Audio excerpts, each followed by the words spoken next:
If you've ever been the family punchline while secretly keeping everyone afloat, hit that like button and subscribe right now. You're not going to want to miss what happened next. My sister Vanessa had always been good at presentations. Even as kids, she could sell anything: Girl Scout cookies, school fundraisers, elaborate lies about why her homework wasn't done. At 34, she turned that skill into what she called a career: Director of Strategic Growth at Hartwell Industries, our family's supposed legacy company. I say supposed because the truth was more complicated than the story she told at cocktail parties. I was standing in the hallway outside the executive conference room at Hartwell's Boston headquarters, watching through the glass walls as Vanessa arranged leather portfolios at each seat. The quarterly shareholder meeting was starting in 20 minutes. Inside, I could see Mom adjusting the floral centerpiece, because apparently a business meeting needed decorative touches, while Dad stood at the head of the table reviewing notes. The company my grandfather had founded in 1987 as a mid-sized industrial parts manufacturer had evolved over 3 decades. Or more accurately, it had struggled, pivoted badly, recovered partially, then struggled again.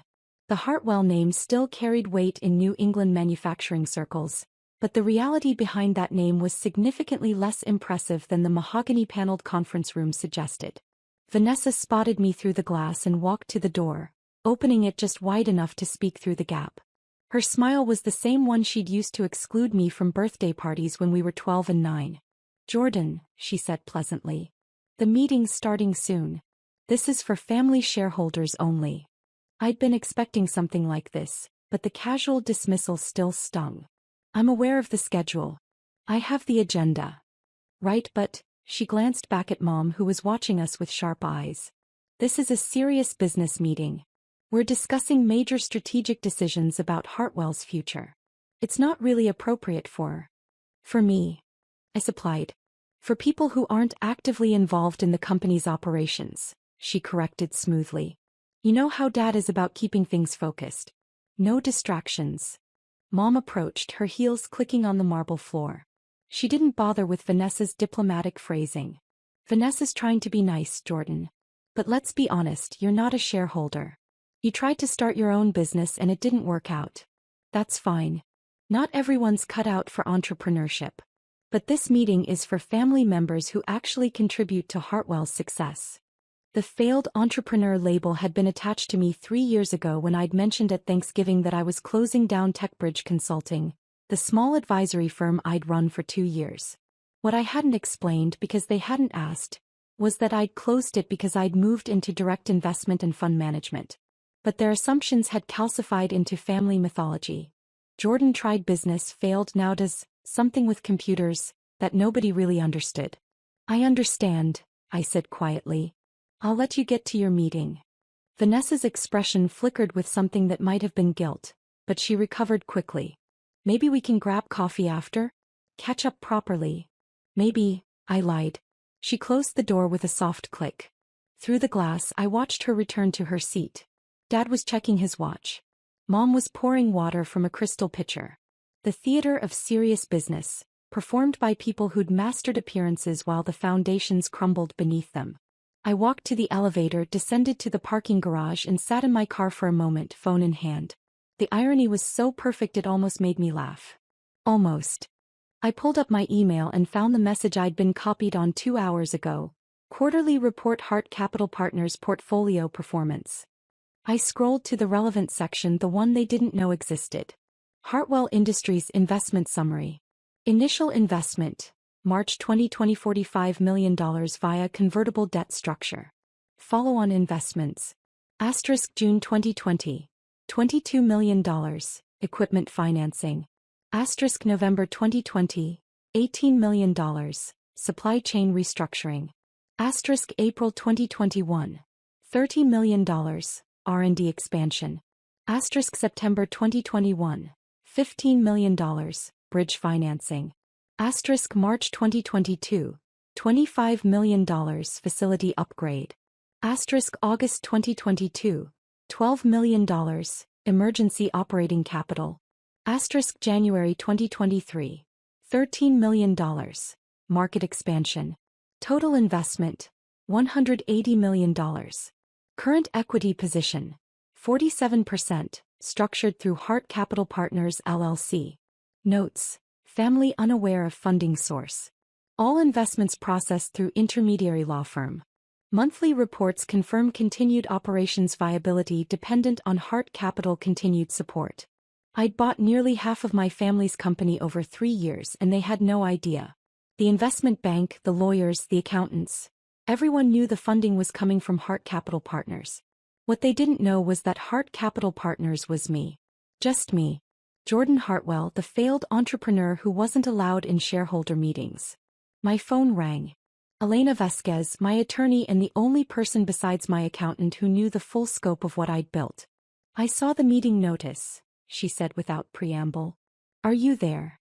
"Just got excluded from the shareholder meeting. Vanessa said it's for family only."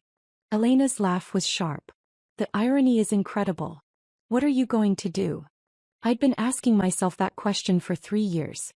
Every time I'd wired another 7-figure investment to keep Hartwell Industries afloat.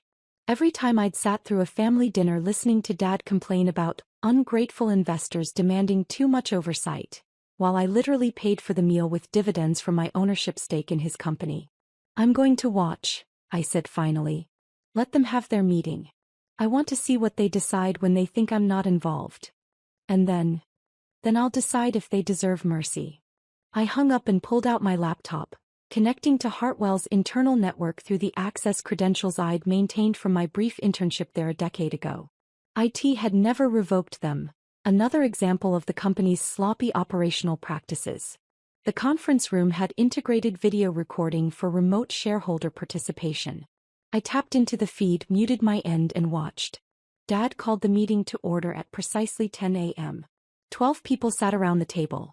Parents, Vanessa, her husband Marcus, Uncle Richard and his wife Diane, 2 cousins I barely knew, and 4 outside board members who collected fees for quarterly meetings and rubber-stamped whatever Dad proposed.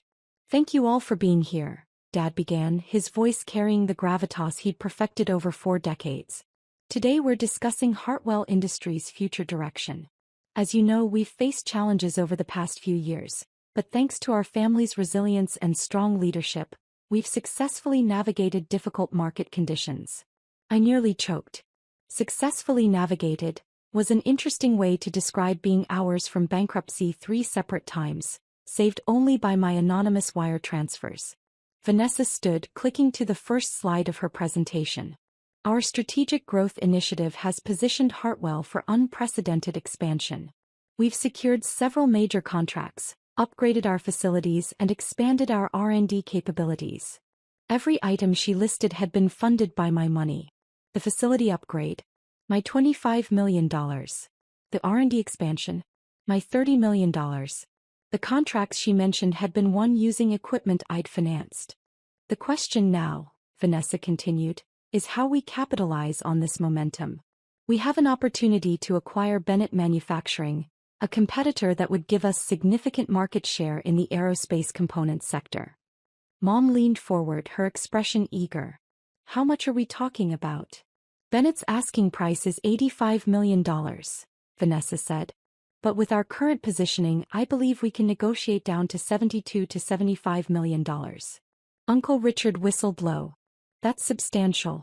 Where would the funding come from?" Dad stepped in smoothly. "We've been in discussions with our existing investment partners.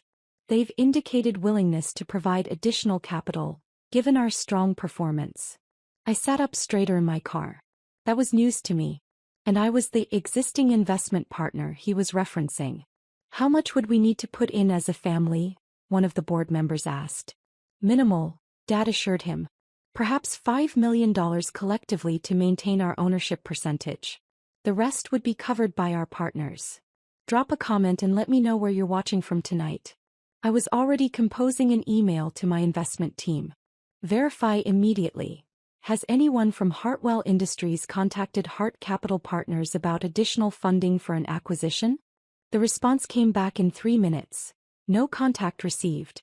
No proposal submitted. No discussions initiative." So Dad was planning to commit my money, $70 million of it, without actually asking me. Just assuming the anonymous funding source that had saved his company repeatedly would continue to write checks on demand. The meeting continued. They discussed the acquisition timeline, projected synergies, market positioning. Vanessa presented pro forma financials that looked impressive if you ignored the fact that Hartwell's current operations were only viable because of my continued support. There's one more thing, Mom said, her tone shifting to something more pointed. We need to discuss equity distribution. Vanessa nodded, advancing to a new slide. As we grow, we need to ensure ownership reflects actual contribution. Some family members have been more involved than others in building Hartwell's success. I knew where this was going before she said it. I'm proposing we restructure family holdings, Vanessa continued. Those of us actively managing the company should have larger ownership stakes. Those who aren't involved, she paused delicately, should consider divesting their shares back to active family members at a fair price. Who exactly are you talking about? One of my cousins asked, though his tone suggested he already knew. Jordan holds a small stake from Grandpa's estate, Vanessa said, as if I weren't her sister but some distant relation. 5%. Given that he's not involved in operations and the shares are relatively modest, I think we should offer to buy him out. It would simplify our ownership structure. My small stake from Grandpa's estate was actually 10%, not 5%. Another detail they'd gotten wrong through sheer negligence. But that wasn't what made my blood run cold. It was the casual dismissal. The assumption that I'd just hand over Grandpa's legacy because Vanessa wanted a cleaner cap table for her PowerPoint slides. I think that's reasonable, Mom agreed quickly. Jordan's doing fine with his little consulting work or whatever he does now.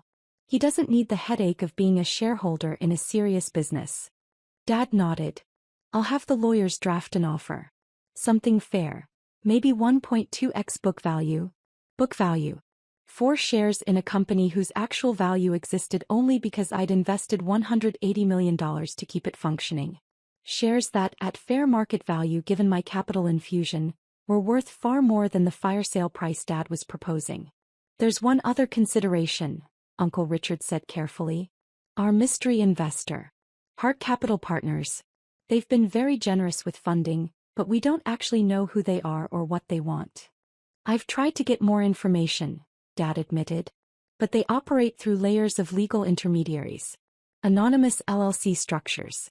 The lawyers say it's not unusual for private equity firms to maintain confidentiality. It makes me nervous, Diane said. What if they decide to exercise control? They own, what, 40% of the company now? 47%, Vanessa corrected, consulting her notes. But they've been completely hands-off. No board seat requests. No operational interference, minimal reporting requirements. Honestly, they're the ideal investor. Money with no strings. Marcus, Vanessa's husband, spoke up. He worked in private equity, which made his next statement particularly rich. That's actually unusual. Most investors at that level want significant control. The fact that they don't suggests either they're incredibly patient or they're planning something we haven't seen yet. Should we be concerned? Mom asked. I think we should be proactive, Marcus said. Before we move forward with the Bennett acquisition, we should try to get better terms from Hart Capital. Maybe even negotiate a buyback of some of their equity. Lock in majority family control before they wake up and realize what they own. I was taking notes now, documenting every word. My lawyer was going to love this. The meeting wrapped up with Dad assigning action items. Vanessa would lead the Bennett acquisition due diligence. Marcus would develop strategy for negotiating with Hart Capital, and the lawyers would draft the buyout offer for my shares. As people filed out of the conference room, I heard Vanessa say to Mom, Jordan's going to be upset about the buyout offer. You know how he gets about Grandpa's legacy. He'll get over it, Mom replied dismissively. It's not like he built anything himself. Some people are doers, some people are support staff. Jordan should accept his role. I closed the laptop and sat in the dark parking garage, my hands shaking. Not with hurt. I'd moved past being hurt by their dismissal years ago. No, this was rage. Cold, calculated rage at the sheer audacity of people planning to strip away shares given to me by the one family member who'd believed in me, all while spending my money and planning to commit millions more without my knowledge. They wanted to negotiate with Hart Capital Partners? Perfect. I'd give them a negotiation they'd never forget. I drove to my office in Cambridge, a modest suite in a building I owned through one of my property LLCs. My team was small but exceptional. 3 analysts, 2 lawyers and my CFO David Chin, who'd been with me since I'd started building my investment portfolio 5 years ago. Conference room now, I said, walking past their desks. We need to discuss Hartwell Industries. 10 minutes later I'd briefed them on the morning's meeting. David's expression grew darker with each detail. They want to commit your $70 million without asking and buy out your legacy shares for pennies? He said flatly. That's beyond arrogant. That's actionable. Elena, patched in via video call, nodded agreement. The good news is you have complete control here. You own 47% of the company through Hart Capital, plus your 10% legacy shares. That's 57% total. You're the majority owner. They don't know that yet, I said. The legacy shares are in my name, but they've been so dismissive they haven't bothered to check current registration. And they still think Hart Capital is some mystery entity. So what's your play?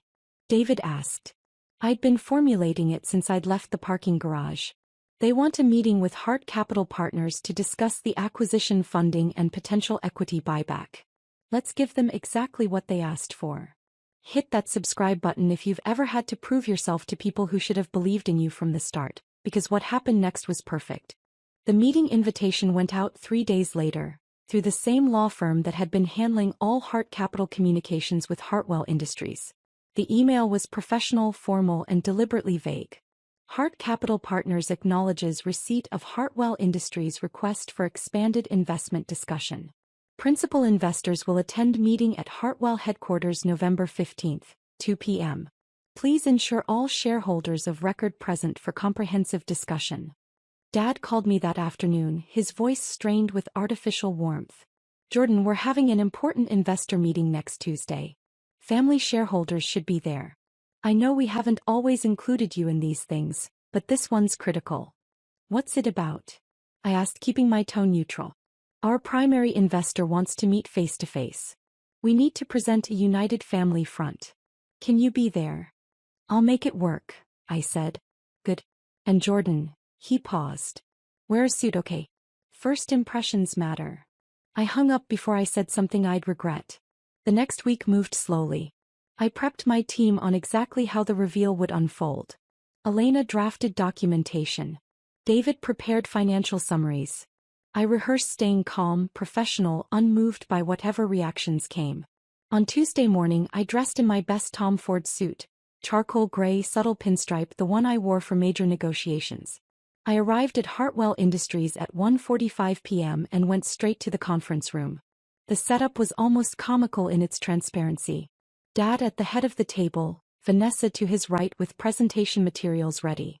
Mom had positioned herself near the door, presumably to greet the mystery investors when they arrived. Uncle Richard, Diane, Marcus, and the board members filled out the rest of the seats. They'd left 2 empty chairs at the opposite end of the table from Dad, positions of supplication, where the investors would sit looking up the table at the Hartwell family's united front. I took one of those empty chairs. Jordan, not there, Mom said quickly. Those are for the investors. I'm aware, I replied, pulling out my laptop and a leather portfolio I'd had custom made for this occasion. Hart Capital Partners embossed in gold on the front. Vanessa frowned. What are you doing? The meeting starts in. The conference room door opened. Elena walked in, followed by David and 2 of my analysts. All in business formal, all carrying matching portfolios. Good afternoon, Elena said professionally. Thank you for accommodating this meeting. I'm Elena Vasquez, General Counsel for Hart Capital Partners. This is David Chin, Chief Financial Officer, and our investment analysis team. The confusion in the room was palpable. Dad stood halfway up, looking between Elena and me. I don't understand. Where's the principal investor? I supplied, standing and extending my hand across the table to Dad. Right here. Jordan Hartwell, founder and managing partner of Hart Capital Partners, LLC. The silence that followed could have been cut with a knife. Vanessa recovered first. That's not funny, Jordan. This is a serious business meeting. I'm entirely serious, I said calmly. Elena slid a document across the table to Dad. That's the complete investment history between Hart Capital Partners and Hartwell Industries. Initial investment of $45 million in March 2020, followed by 7 additional capital infusions totaling $135 million. Combined total, $180 million. Dad's hands shook as he picked up the document. His face went gray as he scanned the figures. You. Mom's voice cracked. That's impossible. You don't have that kind of money. You're a failed entrepreneur? I finished. That's what you called me. What you've been calling me for 3 years. In reality, I closed TechBridge Consulting because I'd built a $300 million investment portfolio and managing a small advisory firm was no longer a valuable use of my time. David placed another document stack in front of Vanessa. These are certified financial statements for Hart Capital Partners. Current assets under management, $340 million across 23 portfolio companies. Hartwell Industries represents approximately 53% of deployed capital. We are, by significant margin, your largest investor. Marcus's face had gone white. As a private equity professional, he understood the implications faster than the others. You own 47% of the company, combined with your legacy shares. 10%, not the 5 my sister quoted in last week's meeting, I interjected. I'm aware you all watched that meeting. I watched it too, remotely. The same way I've monitored every board meeting, every financial decision, every strategic discussion for 3 years. You've been spying on us? Vanessa's voice rose. I've been monitoring my investment, I corrected coldly. The same way any rational investor would. And what I've observed is troubling. A family-run business treating $180 million of outside capital as free money while making increasingly risky decisions with no oversight. Elena took over.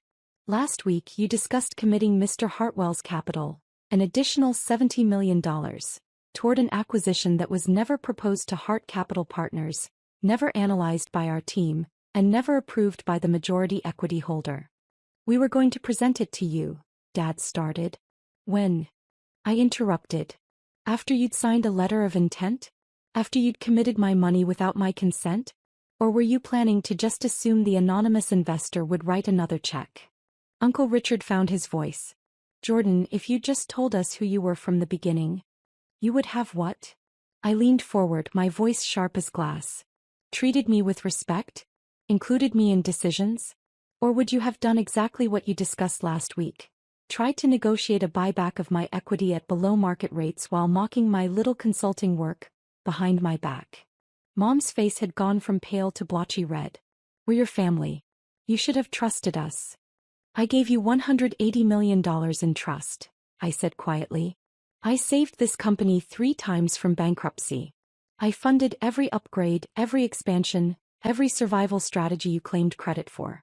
And you responded by excluding me from meetings, planning to strip my legacy shares, and calling me a failed entrepreneur who wasn't worthy of participating in serious business. David pulled out more documentation. These are the forensic analysis reports we commissioned over the past 3 years. Standard due diligence for investments of this size. They reveal some concerning patterns. He distributed copies to everyone at the table. I watched their faces as they read. Saw comprehension dawn. Saw panic set in. $480,000 in unauthorized compensation increases over 3 years, David recited. Primarily benefiting senior family members. $220,000 in personal expenses charged to corporate accounts. Country club memberships, luxury vehicle leases, family vacation properties maintained on the company books. $180,000 in contracts awarded to family-connected vendors without competitive bidding, some performing services of questionable value. Vanessa was shaking her head frantically. Those are legitimate business expenses. They're self-dealing and potential shareholder fraud, Elena said flatly. Mr. Hartwell has been more than patient. But planning to commit an additional $70 million of his capital without authorization crosses a legal line. As majority shareholder, he has both the standing and the cause to take action. What kind of action? Dad asked, his voice barely audible. I let the question hang for a long moment. Watched them all exchange panicked glances. Saw the power dynamic flip completely. That depends, I said finally, on what happens in the next few minutes. I stood and walked to the window, looking out over the parking lot where I'd sat in my car a week ago, listening to them dismiss me. When I turned back, my voice was calm but absolute. Here's the reality. I own 57% of this company. I am the majority shareholder. I control Hartwell Industries, not you.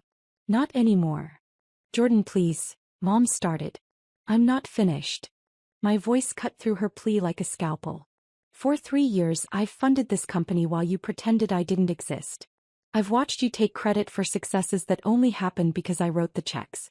I've listened to you mock me, exclude me, plan to buy out my legacy shares for a fraction of their value, all while spending my money like it was yours by right. I returned to my seat, hands flat on the table. You wanted a negotiation with Hart Capital Partners. This is that negotiation. Here are your options. Elena distributed one final document. Proposed corporate restructuring and governance reform, she announced. Option 1, I began. Accept the restructuring. I take formal majority control. We install independent board members with actual oversight authority. Family compensation gets reset to market rates, which are significantly lower than what you've been paying yourselves. Questionable expenses stop immediately. The Bennett acquisition gets proper due diligence, and if it proceeds, it does so on my terms with my funding approval. You're taking over the company? Vanessa said, her voice breaking. I already own the company, I corrected. I'm just done pretending I don't. If you accept these terms, you can continue in your current roles, under proper oversight at appropriate compensation following legitimate business practices. You'll still have your 43% equity stake. You'll still benefit from the company's success. But you'll no longer control decisions you're not qualified to make. And option 2? Uncle Richard asked quietly. I force a sale of the company to a third party. As majority shareholder, I can do that. You'll get fair market value for your shares, which is significantly less than you think, given the company's actual condition without my ongoing support. I'll likely take a loss on my investment, but I can afford it. You'll lose Grandpa's legacy, your jobs, your executive compensation, and any future equity appreciation. Hartwell Industries will cease to be a family business. It'll just be another acquisition on someone's portfolio. The room was silent except for someone's ragged breathing. I think it was Mom. Or option 3, I continued. I withdraw all support immediately. Stop funding operations. Call in the convertible debt, which becomes payable in full within 90 days per the terms you never actually read when you were desperate for my money. Force bankruptcy. You lose everything. I might recover 30 cents on the dollar as a secured creditor. You recover nothing. Dad's voice was hollow. You wouldn't destroy Grandpa's company. Grandpa's company died years ago, I said quietly. What exists now is the company I rebuilt with $180 million in 3 years of thankless work. The company you were planning to raid for another $70 million while buying out my shares and calling me a failure. Don't talk to me about what I would or wouldn't do to protect Grandpa's legacy. You've already done worse. Marcus spoke up, his private equity experience giving him clarity the others lacked. The first option. The restructuring. You'd let us stay. On merit, I confirmed. Vanessa is actually good at strategic positioning when she's not embezzling through creative accounting. Uncle Richard knows manufacturing operations. Dad understands client relationships. If you can perform your jobs competently under proper oversight, you keep them. But the nepotism, the self-dealing, the entitled spending, all of that ends today. We're your family, Mom whispered. You excluded me from that family, I replied. Repeatedly. Deliberately. You made it clear I didn't belong at your table. So I built my own table. One with better food and much better company.